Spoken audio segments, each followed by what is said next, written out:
Good day everyone and welcome back to SCP Illustrated, entry log 93. Today is an exciting day. We are going to be revisiting an old SCP-001 entry, namely When Day Breaks. But this time, we're taking the story to Unlondon in an original custom story written for me by Dr Cimmerian. He did an outstanding job with this story, so please go and check out his channel for loads more SCP content, including tips on how to write better, SCP discussions and read-throughs of his own entries. Now, this is an Apollyon class SCP, and this video does contain strong language, violence, sustained threat, and some sad, sort of emotional scenes. But without any further ado, let's get into this.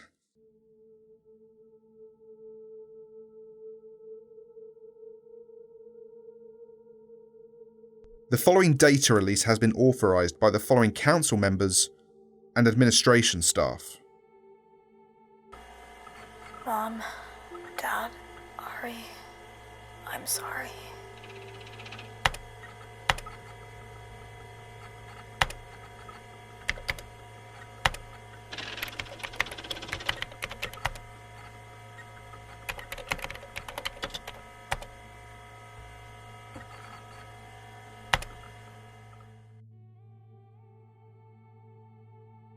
Access audio file recording 1. My name is Jacob Hawkes. Dr. Oliver told us that recording our thoughts could keep us from going crazy down here in the dark. I'm neither bored nor scared enough to worry about that, but orders are orders. On the surface, I was a containment specialist. I spent most days either here in London or the primary British containment site in Kent. I work with Kira North, the site's current security head. I wouldn't call us partners, but we do good work together.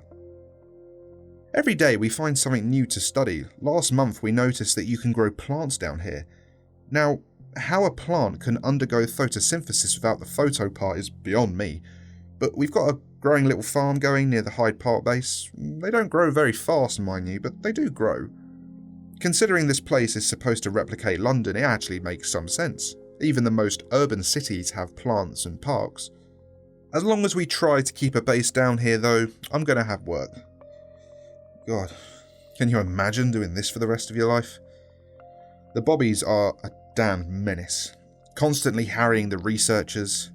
Sign up for the Foundation, they said. Fight humanoid abominations for the good of mankind, they said. They were surprisingly honest in the brochure. One thing has begun to worry me though. We lost contact with the outside this morning. Of course, that's not the first time it's happened, but usually by midday we get a check-in from above ground station. Nothing so far today. I'm sure it's nothing, but we're supposed to talk about the stuff that bothers us on this thing, so here I am. On top of it all, there's a marked uneasiness among the staff.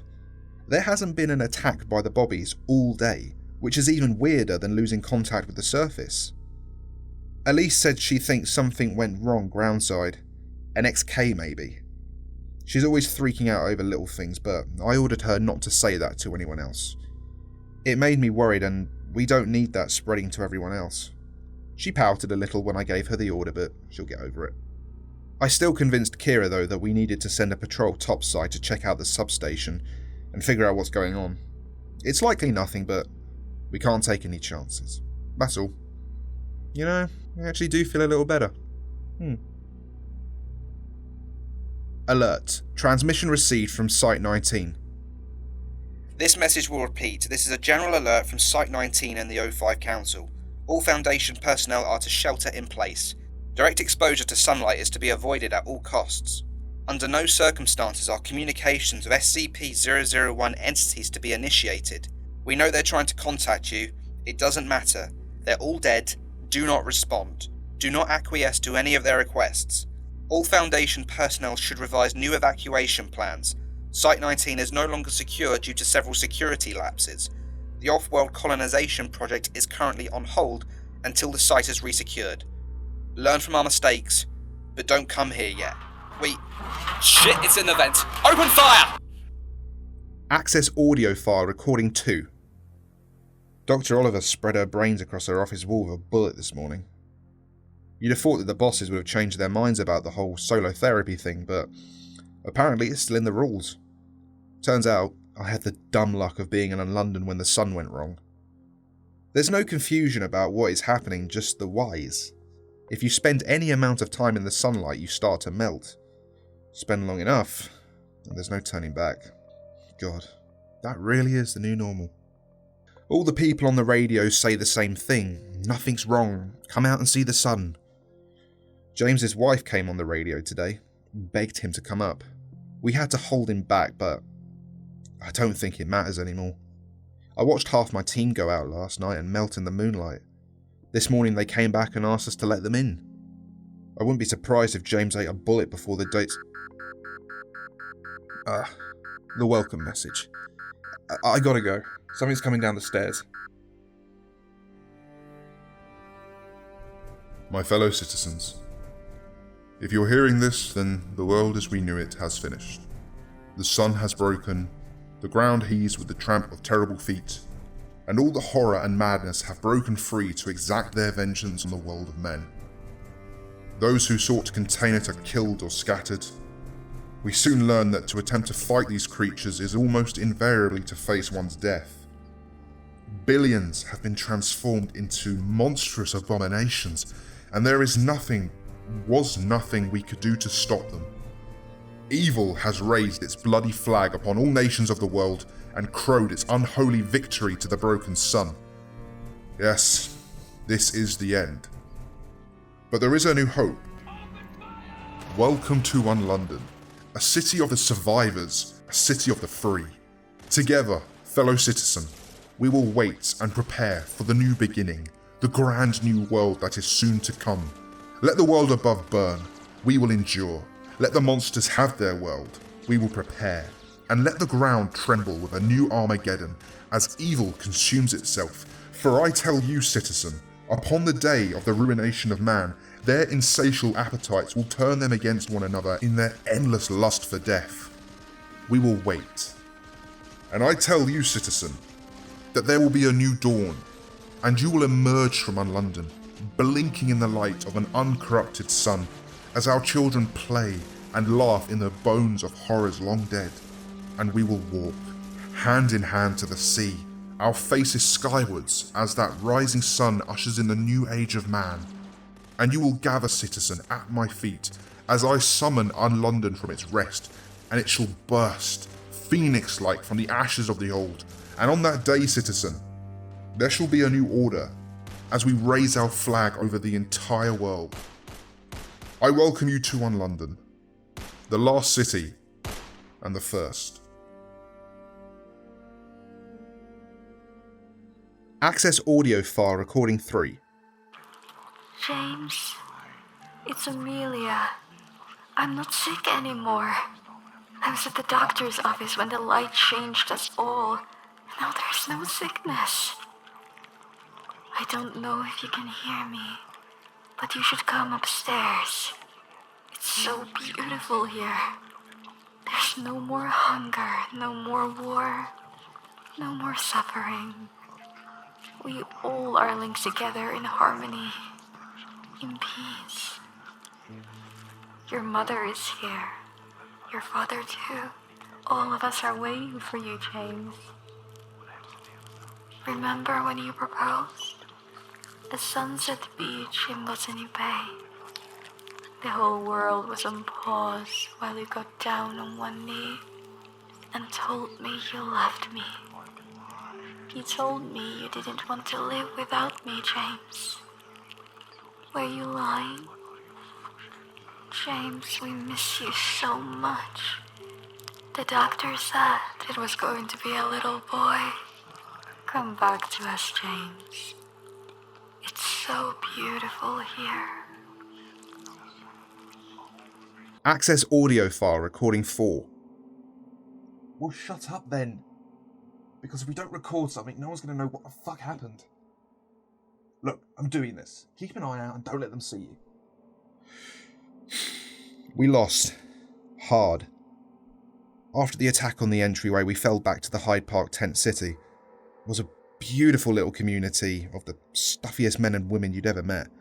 Supplies would have lasted us a year or two at least, and by then we'd hoped to scrounge some sunlights from above ground for the carrot and potato seeds. Before things went tits up, for a second time anyway. We all got about 4 hours of sleep before we woke up screaming, all of us. I remember dreaming about this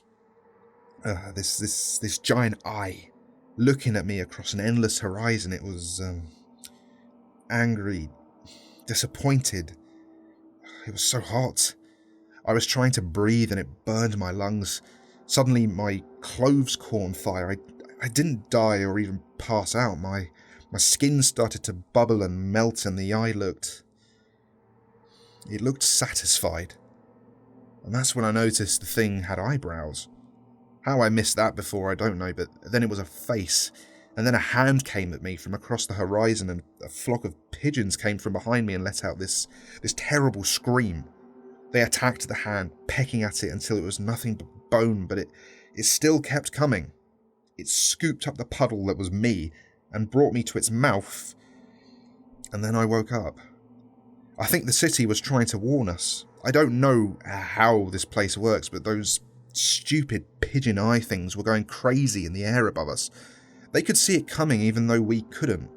The men we lost last night knew everything about our defences, and there's a flood of flesh pouring down the stairs now, spreading its way across the city. I don't know how many people made it out of Hyde Park, but it wasn't many. James's leg's a mess, and Elise is out of breath. The only one keeping things together is Kira, and she kind of wants to leave the other two behind. I told her we needed to record another message, and she gave me a look like I was going crazy. Maybe I am. But I'm not leaving Elise behind, and if we kept running, those things would have gotten her. I don't know what we can do for James, but we're trying. The bleeding stopped at least. When the attack came, our perimeter defences didn't trigger, but thankfully we were already awake. We opened fire, but I'm not sure what we thought was going to be accomplished by shooting a giant wave of flesh. It rolled over everything and everyone who didn't run. Kira thinks if we could burn it we could do some damage, but where the fuck are we going to get fuel down here? The only positive to all of this is that the bobbies were fighting on our side. Fat lot of good they did. I thought we were dead, but the speaker crackled to life, and that same damn voice as always told us we could find refuge in Parliament. So we're going there now. Shit. Get James, we've got to move. I hope this isn't the end of our story. Access audio file recording 5. This city was meant to be a shining beacon in the dark against the fall of the world of men. You mock it. You destroy all that lives and turn it into more of yourself. I give you this one warning. Go back to your corrupted son. There is nothing to be found here but darkness, and your light has no power here. Burn and answer for your crimes, abominations.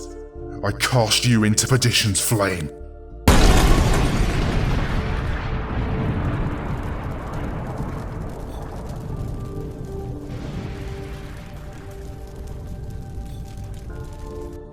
Access audio file recording 6. We had to leave James behind. I think he knew he was going to die. Kira offered to blow his brains out so he wouldn't get taken, but he said he wanted to see his family. I don't know what to make of that, but I hope he's happy now. Kira, Elise and I made our way to Westminster. I'd never seen so many bobbies in one place before. They parted just enough for us to make it to the Parliament building. A few days ago I'd have been terrified, but it felt comforting. Strange days indeed. Parliament was empty, except for an army of Unlondon's monster guards. Most of them guarded the door and a few guided us through the maze inside the building. If they weren't there, I swear we'd never have found our way. We came out in a room with a tank at the centre, large enough to hold a person, but it was empty. Just a slick of liquid along the floor that led to another open door. The bobbies can't talk, so they just motioned to the door with their hands. It was a bit comical to me. I mean, what are we going to do? Run back outside? There was a set of stairs going down. We could hear the door close behind us, and then we heard a loud crash. We arrived at the bottom of the stairs on a sandy beach. There was a little wooden platform with a small steam-powered ship, barely visible in the dark, attached to it with a rope. We could see Unlondon looming above us, but there was no other way back, except back up the stairs that we'd fled through. There was a mooring for a second boat, but it was long gone. Aerial surveillance of this area last month didn't see the boats, and Kira and I have no idea where they've come from. Not that it matters. When someone throws you a life vest, you take it, not quibble over where it came from. We knew there was no other way out, so we climbed aboard. Once we were in the water and a decent distance away, something burst at the centre of the city. The flames, they burn bright and white. The flesh is sizzling and screaming. The whole city is dying and the monsters with it. If this river is an approximation of the Thames, we should reach open water soon. I honestly think the ship knows where it's going somehow. We barely have to steer at all. Elise found a note in the engine room. It said, "Gather your friends, gather your things, and gather your light. The path to Undublin is dark but ends, and if you can make it, I'll save you a pint." I'm looking forward to taking them up on that.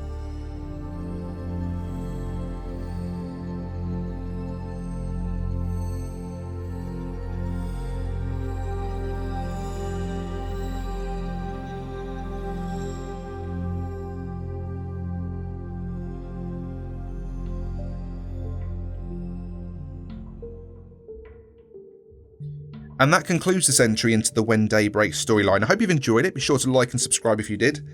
Now, I really like the When Day Breaks storyline, and if you want to see more videos on this, or have any ideas for future videos, comment them down below, and who knows, maybe I'll ask Cimmerian for a chapter 3.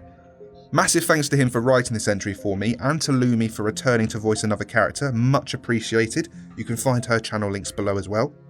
Next time we have a cheerful, short SCP, that is SCP-131, also known as the iPods. That video won't take long at all, you can expect that within a week or so, and then after that, we have something a bit special. If you did like any of the artwork featured in this video, you can find prints and posters on the SCP Illustrated shop, links below. Be sure to follow all the social media outlets for video updates, and if you don't want to wait weeks on end for new material, consider joining the Patreon to see sketches early video access, Discord access, exclusive sketches, collaboration opportunities, SCP request priorities, and a lot more. And thank you to Josh, Hiffle, Exalted Galaxy, Dr. Crystal Spice, Dragon, Andy, Jet E-Boy, General's Alert, JT Walker, SCP-106A, Rick Trexon, Mori Pasta Pizza, D-Wolf and Sam B. Big thanks to Kabara, Dr. Fishy and Montgomery, and huge thanks to James and Sinan. Thank you all so much for watching. I'll see you all soon. Take care.